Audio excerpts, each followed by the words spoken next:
ரஜினிகாந்த் வரப்போறாராம். இல்லை, அவர் வரமாட்டாராம். இதுதான் இப்போது மதுரை முழுக்க பரவிய பெரிய கிசுகிசு. வணக்கம் நண்பர்களே, இது உங்கள் பிரைம் பாஸ்டர் நியூஸ். இன்று நாம் பார்க்க போகும் செய்தி: ரஜினிகாந்த் முருக பக்தர்கள் மாநாட்டில் கலந்து கொள்கிறாரா அல்லது இல்லையா? ஜூன் 22ஆம் தேதி மதுரையில் முருக பக்தர்கள் மாநாடு நடைபெற இருக்கிறது.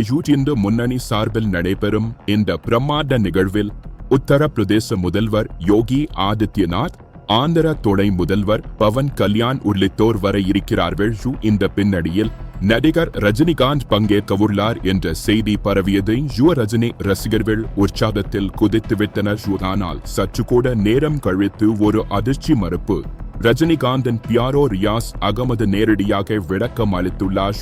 இதில் தவறான தகவல். ரஜினிகாந்த் இந்த மாநாட்டில் கலந்து கொள்ளவில்லை என்று அவர் தெரிவித்துள்ளார். இது ரசிகர்களிடையே கொஞ்சம் வருத்தமும் கேள்வியும் எழுப்பியுள்ளது. சமூக ஊடகங்களில் தற்போது ஒரே கலகம்: ரஜினி அரசியலில் வரலையா, இது ரஜினியின் தனிப்பட்ட முடிவா என்ற கேள்விகள். நீங்கள் என்ன நினைக்கிறீர்கள்?